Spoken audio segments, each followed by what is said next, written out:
Watchdog's scathing report on the Clinton probe. It totally exonerates me. There was no collusion. There was no obstruction. And if you read the report, you'll see that. The president stays on the attack against what he calls his opponents at the FBI. I think that James Comey was unfair to the people of this country. I think what he did was a disgrace. We make a mistake, we're going to confront it. House Republicans are trying to put the finishing touches on a plan for immigration reform. I hate the children being taken away. The Democrats have to change their law. That's their law. Is using children, whether they're dreamers or whether they're little children at the border now, for a political purpose. It's shameful. We're going to restore the rule of law in our immigration system. Former Trump campaign manager Paul Manafort in federal custody as a judge revokes his $10 million bail and orders him to jail. The fact that Paul Manafort went off to jail today when Hillary Clinton continues to walk free. U.S. Open at Shinnecock Hills Golf Club in New York. This is one of the toughest courses in the world.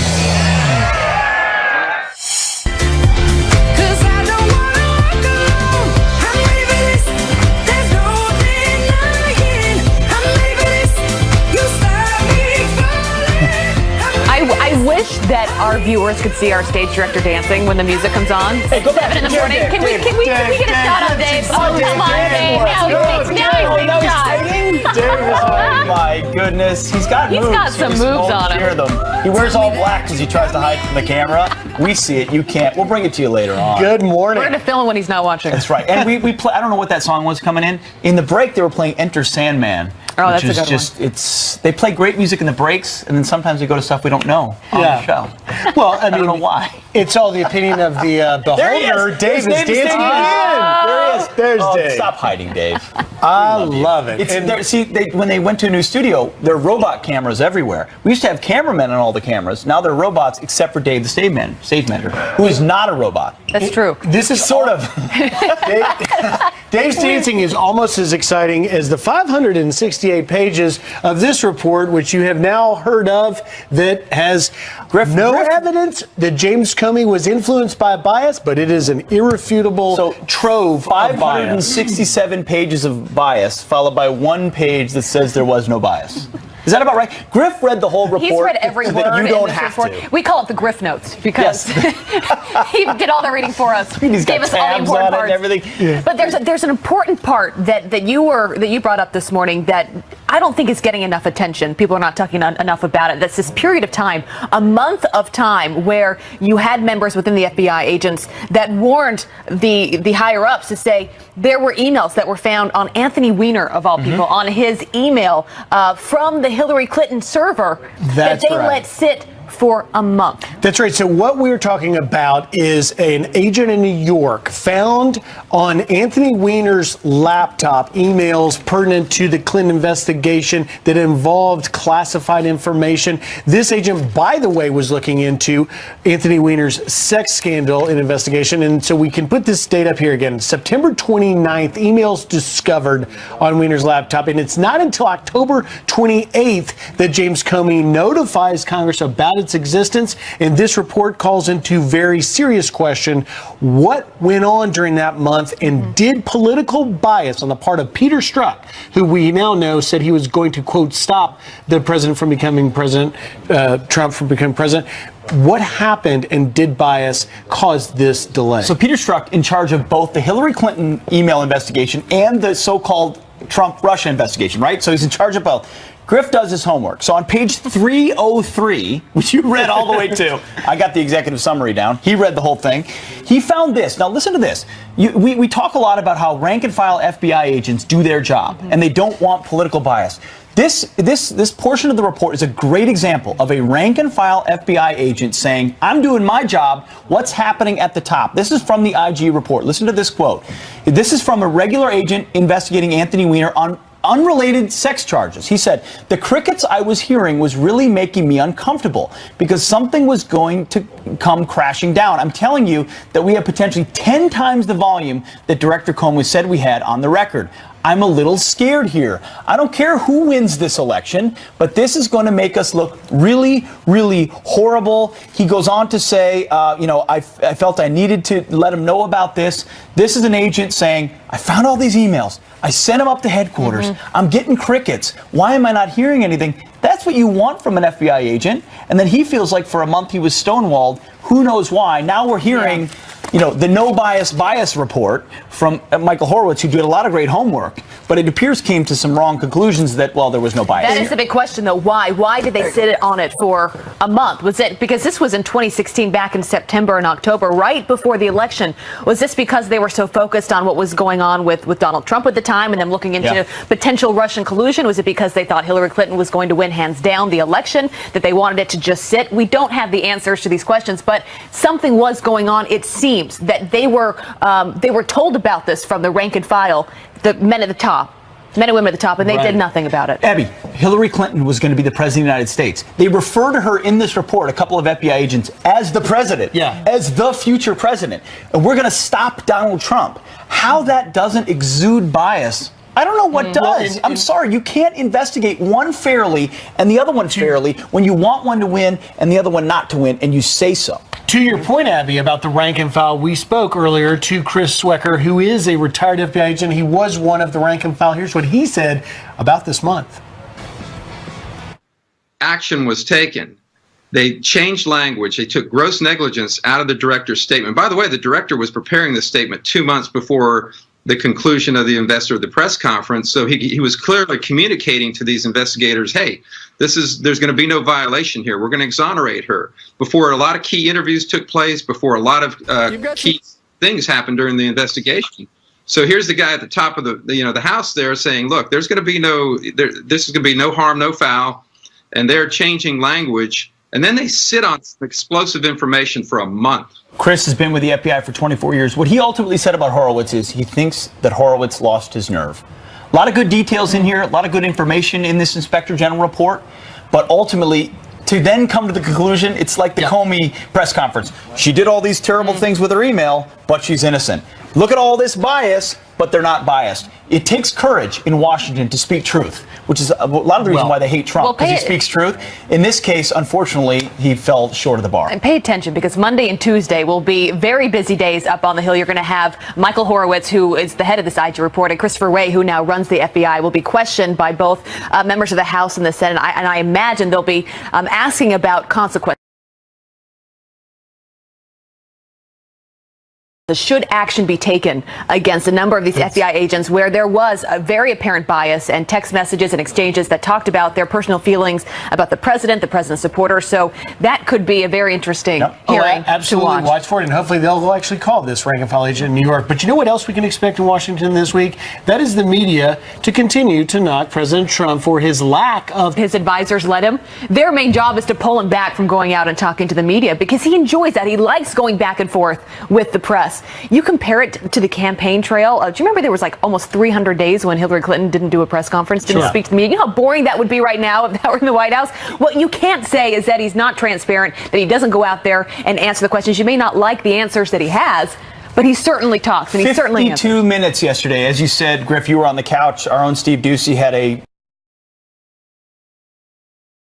historic interview there for almost a half hour. And then he answered a number of questions after that, anything they want. It's embarrassing. If you're a so-called member of the press screaming the way they do, can you imagine them doing that to Barack Obama or Hillary Clinton? Find me. Email it to us, friends@foxnews.com. If you can find a clip of the press berating Hillary Clinton or berating Barack Obama or even berating Bill Clinton, the way that they do this president, I'll give you $100. Send it to me. I don't care. Let's put it out there. I don't care. Send it straight to me. Pete@foxnews.com. That's not my email. I would love for you. Find him on Twitter. It's actually not. But tweet at me, email us, whatever. It doesn't exist. The veracity of hate for this president. But he feeds off of it. He says, send it at me, bring it at me. I'll call you out, the fakers and the fake news media, for hating on him. So do the reporters. I mean, we're living in a world, and you're probably watching this as well, and probably feel the way I do. It becomes a moment for the reporter. You watching the press briefing, can they get a headline? Can they get their face on camera and have a viral moment that everyone's talking about? It becomes less about the issue at hand and the questions they're asking, and more about themselves, more about getting their name out there. And that is a real problem, and something that we should all be aware of and concerned about, because it ultimately comes down to the American people, not about these reporters. That's not what the story should be. That's a good point, Adam. Just frustrating. All right, well, we got a couple of headlines. On that note, I want to bring some other headlines we're following, starting with a Fox News alert. A second sheriff's deputy dying overnight after being attacked by an inmate. Teresa King and Patrick Rohr shot and killed in Kansas City, Kansas. Investigators believe the suspect grabbed one of their guns as they escorted him into court. We heard a shot. We heard boom. I seen an officer shot in his head, and I seen another officer losing his life on the floor. King was a 13-year veteran of the force. Rohr served 7 years. The suspect, Antoine Fielder, also was shot. He has a long criminal history, including murder charges. And a manhunt intensifying for 3 escaped inmates in New Mexico. Police say the convicted felons walked out of the Curry County Detention Center near the Texas border. Still unclear exactly how they got away. Their charges range from aggravated battery to attempted child abuse and theft. More than a dozen inmates have escaped from this jail since 2002. And a tough day at the U.S. Open as several big names missed the cut. Tiger Woods, Rory McIlroy, and Jordan Spieth all sent packing to round 2 in Shinnecock Hills in New York. Only one golfer is under par, number 1 ranked Dustin Johnson.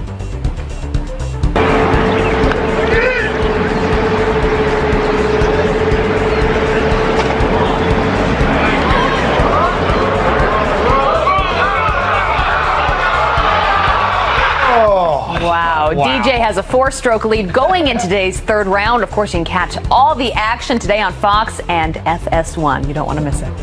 I'm terrible at golf. I just would love to make a putt like that once in my life. Just once? Just once. But the touch. Unbelievable. Go anyway. DJ. All right, well, the so-called mainstream media in meltdown mode over President Trump's immigration policies.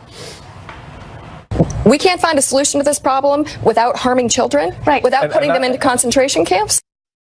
They said that. How do Border Patrol agents respond to this? We will ask Deputy Commissioner for U.S. Customs and Border Protection, Ronald Vitiello, next. And Scholastic now under fire for this kid's book about President Trump. Why some on the left are calling it dangerous. That's coming up.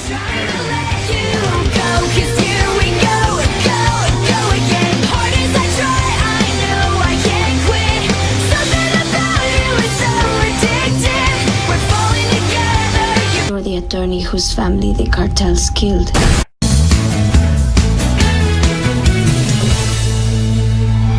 We can't find a solution to this problem without harming children, without putting them into concentration camps. I call this a concentration camp for kids because that's exactly what it's turning out to. When you give kids 22 hours of lockup time and 2 hours of airtime, what else can it be?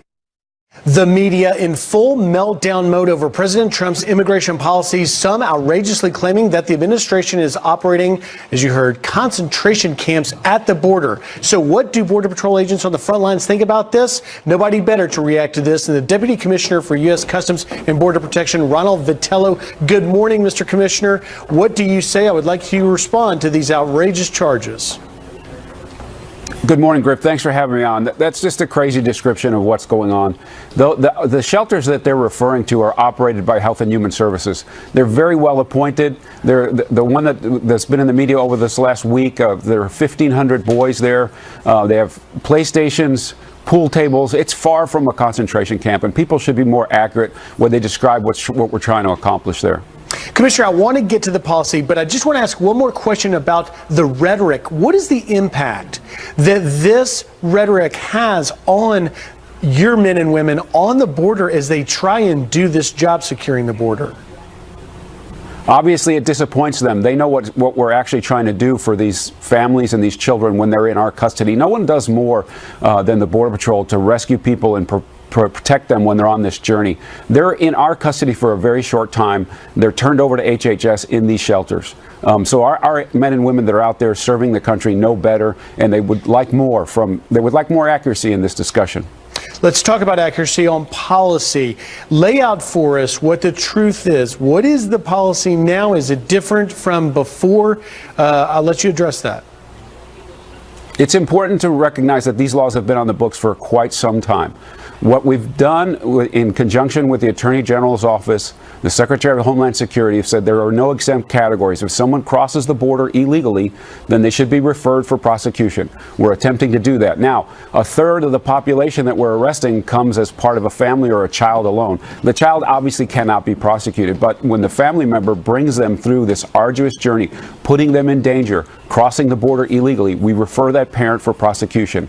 The children are then taken to these HHS shelters, and they're both given instructions to how to contact each other once the court adjudication takes place. Most of these kids that will go to the shelter will be placed with a family member in the United States as quickly as HHS can do that.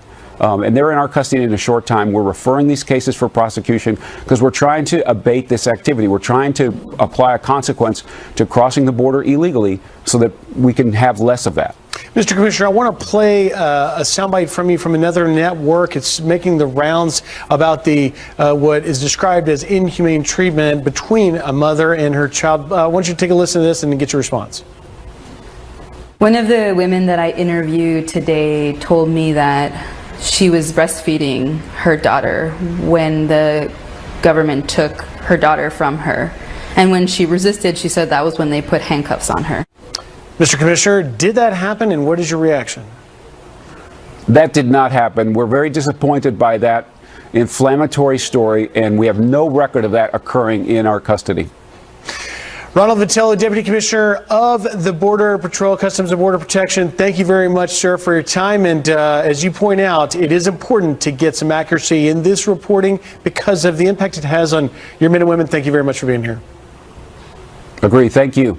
All right. Transgender students dominate a girls' track and field competition. Now, parents are launching petitions for stricter guidelines in athletic competitions. So what's the best way to handle this complicated issue? Our parenting panel is here to discuss. That's coming up next.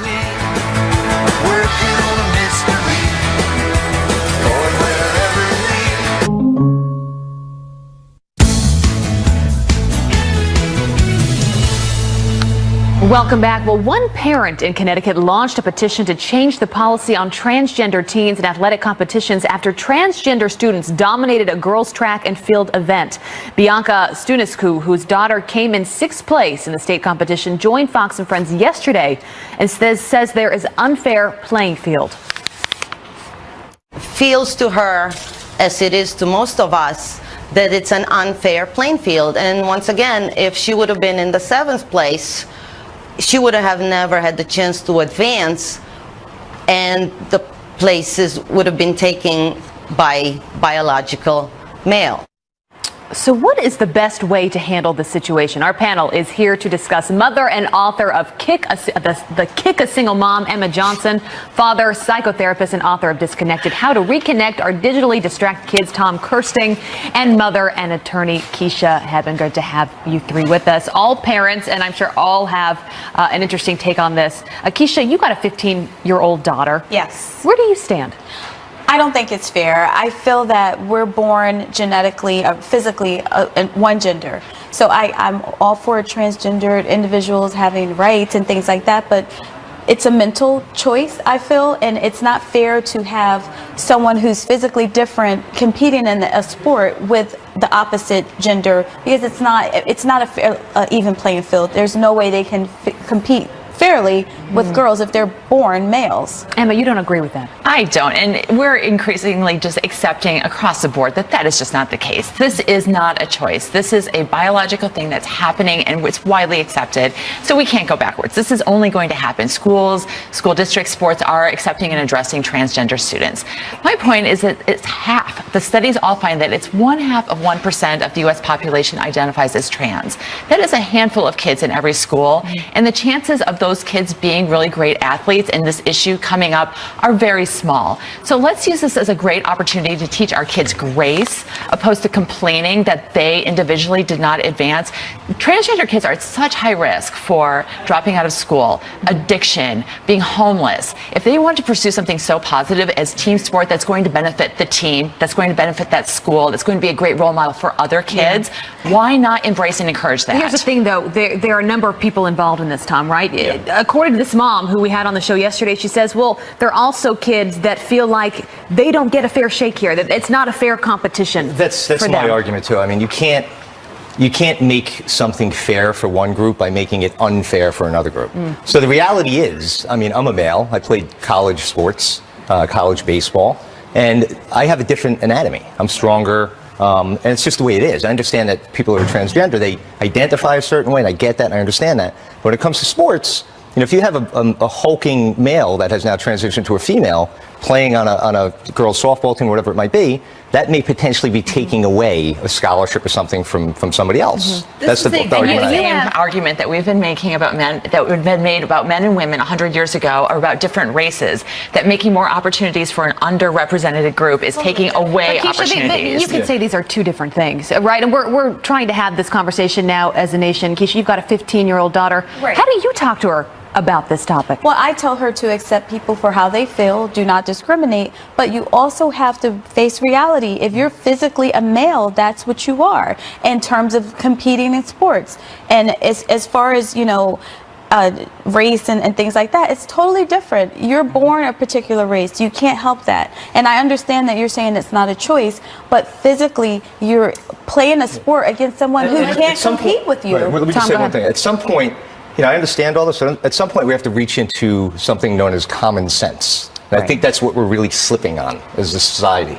Is just there's common sense. What is the common sense? Well, common sense is that somebody is born physically as a male, whether they feel that they're a female or not, is one thing, which is fine, which we accept. But if you're biologically born one way, and then you get to take that into a playing field, it just isn't fair to the other group, to the females. And the way to make it fair is maybe allow them to have their own sports where they compete against other transgendered males who are born males, but they feel that they're female. That way no one's being, you know, left out or feeling that it's unfair. But to put them in an arena with females, that's not right. Well, I think we should be looking at what the professional sports leagues are doing. So the Women's National Hockey League, for example, their rules have preclusions that if you identify as a male, or I'm sorry, excuse me, if you identify as a female and you are going through hormone therapy, and they have thresholds for how much testosterone, which is addressing this very issue, then you are welcomed into the league as an equal player. The challenge here is in high school kids, they may not be choosing to go through hormone therapy or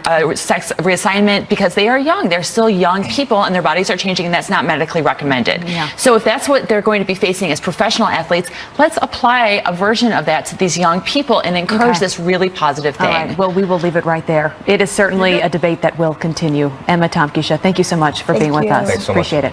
All right, coming up on the show, a trooper goes above and beyond to catch a suspect. We are going to show you that incredible chase. Plus, former NYPD Commissioner Bernie Kerik served a long time for lying to the feds. Now he wants to know why people like James Comey and Peter Strzok are not being charged. He is joining us live just ahead. And we are getting your lawn ready for the summer with gadgets and gear to help your landscape look like a pro. Plant our dreams where the peaceful river flows, where the green grass grows. See, relax in your comfy pants and enjoy the new way to buy a car at Carvana.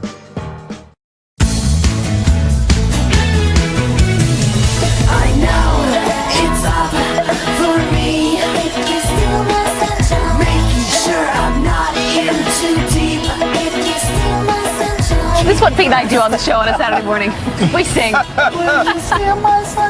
Pretty good voice, though. Welcome. No, not really. Well, we're outside, which we love to be outside here on the planter, is what they call this, on the plaza.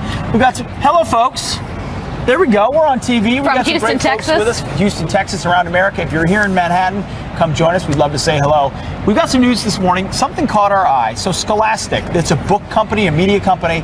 They write books for kids.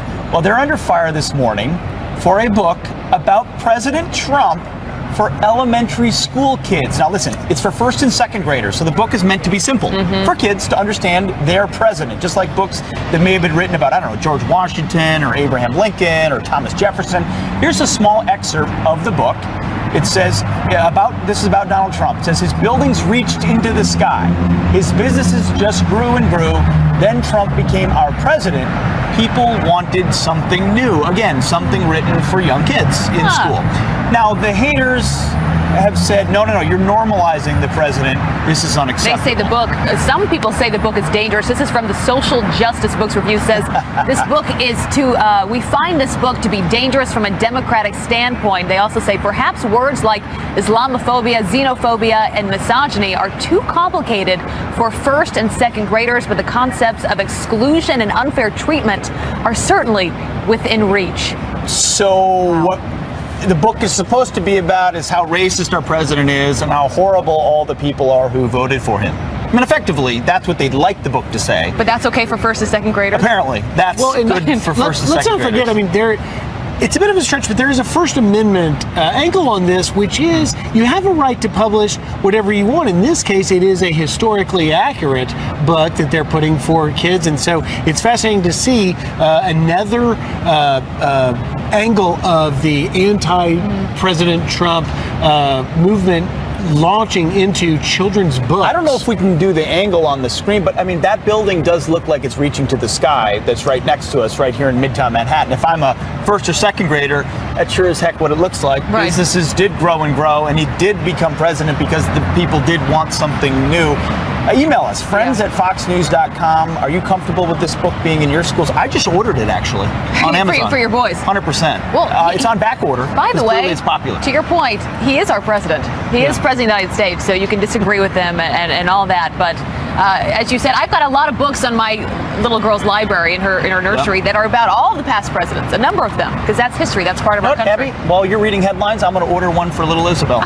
The Donald Trump book from Scholastic. It's coming all right. your way. Coming up on the show, former Trump campaign manager Paul Manafort waking up behind bars this morning. A judge revoking his $10 million bail and sending him to jail after he was charged with witness tampering. Manafort is awaiting trial for mostly financial charges as a result of the special counsel's Russia investigation. He is pleading not guilty and heads to court in mid-September. And a state trooper literally going above and beyond to take down a suspect. Stop what you are doing and take a look. The trooper diving headfirst over a fence, then tackling the man in Arizona. The whole thing caught on highway cameras.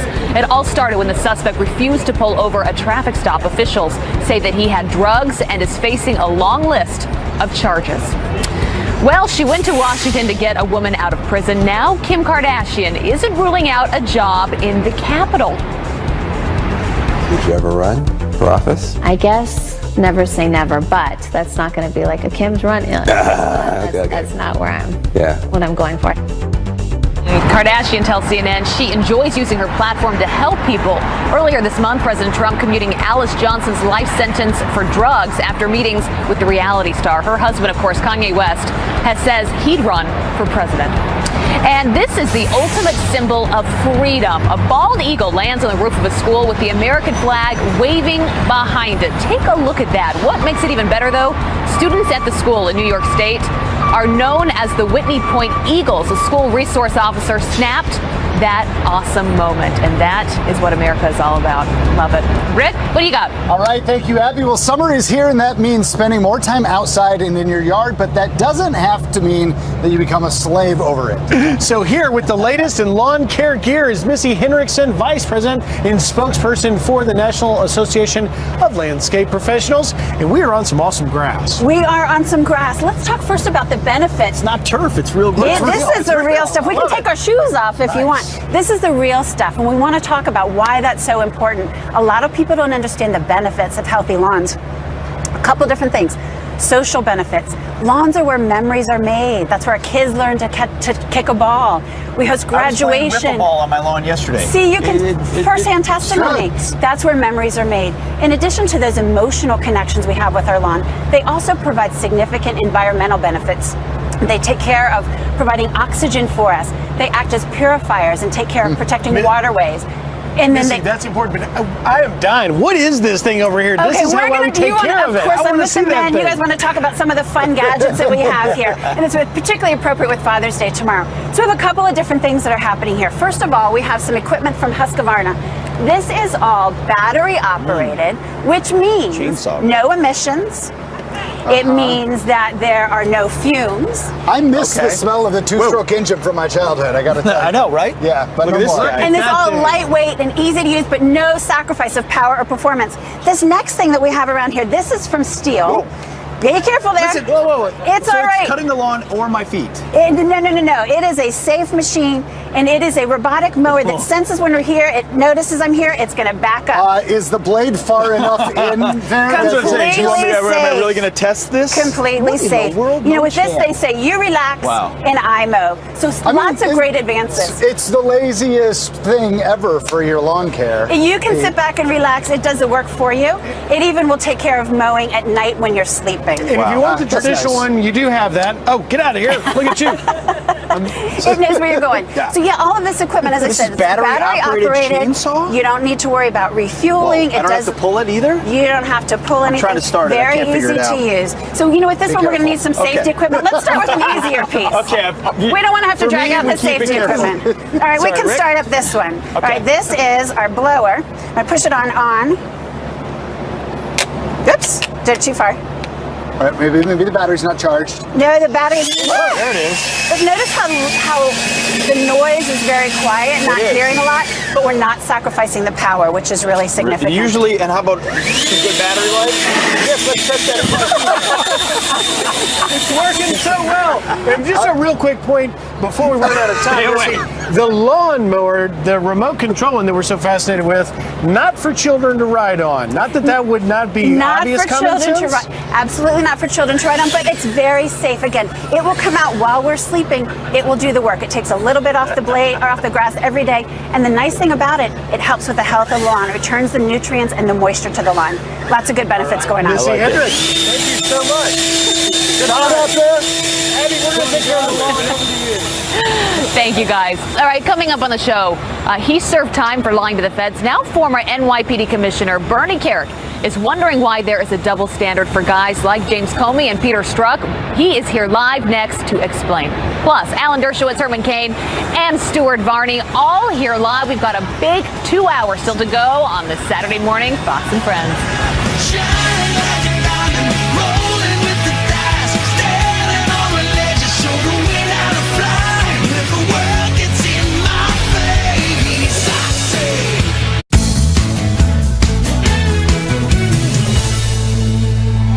President Trump slamming the Inspector General's report on the FBI as full of bias. Listen.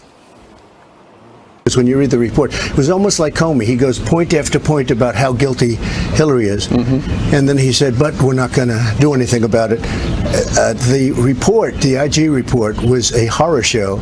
I thought that one sentence of conclusion was ridiculous. Yep. And now some are asking if there's a double standard where Comey, Strzok, McCabe, and Clinton are concerned, and if they will face justice. And one of those people includes our next guest. Former NYPD Commissioner Bernie Kerik served time for making false statements and tax charges. Mr. Commissioner, thanks for being here this morning. Appreciate it. So you look at a report like this with a personal experience, having served time for minor infractions after a full investigation digging into everything in your background. Prosecutors get to pick and choose what they go after. What do you make of this Inspector General report? Pete, there's no greater threat to our democracy than a government that weaponizes its criminal justice system to target its citizens. And in this case, the target today is the President of the United States. Prosecutors, they're not supposed to break the law to enforce it. And that's what we've seen consistently over the last 2 years. There are tens of thousands of people sitting in prison for far less than Hillary Clinton did. I watched that 15-minute, 38-second clip where Jim Comey outlines an outrageous indictment against Hillary Clinton, only to say no reasonable prosecutor would bring that case. That's a lie. And I know that's a lie because they've done it to me and they've done it to thousands of other people. So don't tell me that nobody would bring that case. Obstruction of justice, destruction of evidence, the classified material. You were in the military. There are people in the military that sent one classified email. Or took one photo. Sent it over a Gmail account, and went to jail. Do not tell me that she shouldn't have been prosecuted. And where was the impaneling of a grand jury? If that was a real investigation, somebody threw the investigation. So how does an inspector general like that, I mean, a lot of details in there, a lot of information in there. How do they, with a straight face, say, well, ultimately no bias here, when ultimately the entire report shows nothing but bias from FBI agents? You know what? I don't know how they came to that conclusion. When you look at Strzok, we're going to stop the election of Donald Trump. He's going to use the He's in charge of the investigation. He's in charge of the investigation. He's going to use his power of the FBI to stop that investigation. He's still working, has not been indicted. Yet, we have Rod Blagojevich, the governor of Illinois, sitting in prison for 14 years for talking about politics on the phone with no personal, political, financial gain. 14 years? This guy hasn't been indicted. I don't get it. Bernie, briefly, can this be fixed? Can we change this? Yeah, the president has to order the attorney general, the deputy attorney general, and the FBI to change the culture in the department and have accountability so that there are not selective and political prosecutions. Bernie Kerik, thank you. Thank you, sir. Your time this morning. All right, well, liberal comedians ramping up their anti-Trump attacks. Kathy Griffin slamming fellow comedian Kevin Hart for not attacking President Trump. Home Improvement's Zachary Ty Bryan is a Hollywood conservative who's had enough, and he joins us next hour. And a special performance from Three Doors Down you'll only see here coming up next. Stick around.